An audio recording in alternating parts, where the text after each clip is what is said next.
Chris Salvador here, different location, actually a little bit better lighting, better sound. I want to talk about There Will Be Blood because I feel I never will be able to. I don't think there will ever be a time that I'm ever able to talk about this movie, so I want to get it out. I really don't know what I can't find any words to describe or say about this movie. I'm sure I will say some, but it's not it's a movie that I figure like it was kind of sold to me before, like the moment that it was a headline. Paul Thomas Anderson makes next movie. Sold. Sound. Annoying. But this movie was kind of always sold to me. I think with directors that you admire, like a Wes Anderson movie or something, like it doesn't matter what they do, you already know you're gonna own it, you're already gonna like it, and you already know you're gonna buy it. So like with Paul Thomas Anderson, I was already sold on his. I love all his movies. That this next movie I knew I was gonna love. And then you say Daniel Day-Lewis, and I know, great collaboration, probably the best the last great collaboration since Kubrick and Tom Cruise and Stanley Kubrick. That it's kind of like that. It's wow, a really great actor, Daniel Day-Lewis, probably one of the last great actors. Not like because we had a lot of greats, but they go off and they sell out and they do stupid little small projects just to work. Daniel Day-Lewis truly only does roles that are like wow. This you won't see him doing Alvin and the Chipmunks. You won't see him doing something like a rendition or some kind of quick thriller thing. He only does a movie that's worthy of when they make the Daniel Day-Lewis box set of films, it's gonna be like, wow, all these films are great. Even Battle of Jack and Rose was great, and he worked with Paul Dano. To talk about this movie, I don't know why they call it There Will Be Blood. It made more sense to just call it Plainview or Life of Daniel Plainview or the story of It's not really a violent movie. It's kind of about like this man's inability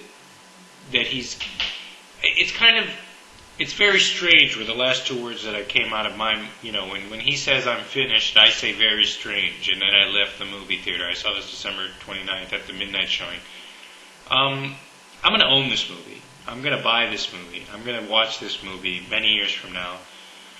But I don't put this on my 10 list, and I don't consider it like, it's a different kind of movie, because it's about, I guess you could say, is Daniel Plainview a monster in the movie? And I don't think so.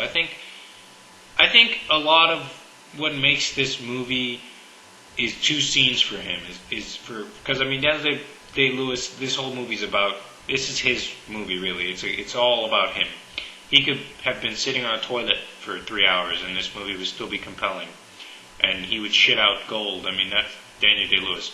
But the opening sequence is there's no dialogue, but you see this guy.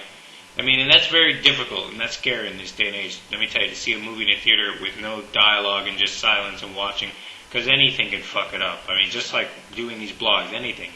Any kind of noise barrier can ruin the moment. Somebody could fart, you could be with some a baby, like it's total quiet, and those scenes are very rare to do and very dangerous for an audience. But, you get through the whole thing, and it's great, and I think he's basically down in a well or in a ditch or whatever they call them, and he's looking for gold. He's trying to strike gold.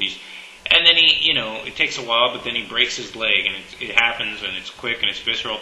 But the first thing that he does when his leg is broken and he's in pain, the first thing that this guy Daniel Plainview does, he goes for the gold. He finds it, and he doesn't even. His leg doesn't register. He doesn't think about, I got it. I got the gold. I'm happy. Yay. And I think that is, in a way, symbolism of his character and also of our life here and all humanity. That, like, when you see things like, I auditioned to be on American Idol, and I've understood that in this kind of day and age with fame and success and trying to get, that's what you kind of do with these YouTube things. You're always looking for recognition. You're always looking for you're always looking to strike gold too. That when it finally happens, that you've seen a lot of people on YouTube or things that they do things like Fear Factor, they jump off planes, and all they really care about is, did anybody see it? Did I get famous up? Like, they don't even register, like, dude, you're crazy, like, you just broke your leg, or you just, oh my god, you just ate that, you don't even think about these things, like 2 girls in 1 cup. I know to bring that into this review, very crazy, but that's the point, is that people don't even think, they just want the gold. They just want to strike the gold. And that's very a human characteristic. Another scene is I really like to analyze is there's a scene where Daniel Plainview sits down and an airplane goes over his head. And it's amazing. It's the end of the movie. The airplane goes over and Daniel Plainview is like, oh my God, what is that? Time machine. What's going on? Lost. No, obviously I'm joking. No, but he sits down and he's with this, he's with some guy that basically owns the railroads, and they want to transport the oil that he's just acquired from the land of Eli's family. And basically, like in the scene, what I got out of it was that the guy says something to him that he's like, oh, we're going to make you a very rich man. And, you see Daniel Plainview there kind of, and he's like, well, what would I do with myself? And he's like, I don't know what you do with yourself.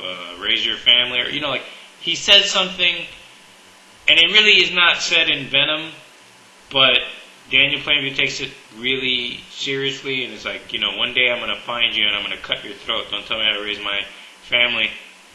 And all I got from that was, I think Daniel Plainview, like, I understood why he would do that. Because it's like, the scene was about the greed of, like, how he was like, you know what? The people who own the railroad could bring down the prices. But they don't bring down the prices. They don't, they make, it's like basically, think AT&T, take a big corporation, take a big something with all the chips, all the money, all the power. Take that, or like I said, with movie prices, with theaters, with people that, and now imagine that they raise the price or mortgage rates, what have you, anything in the world that is more expensive than it need be.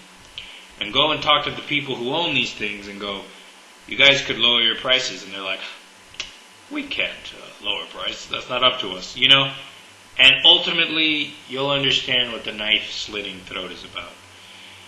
And now imagine that, and a guy who's there telling you, well, you could take care of your family. Like, they don't understand that this, like, I understood where he was coming from. This is a man who has, with, I guess, from the strength of his fingers and his, he's been, getting oil is a lot of hard work.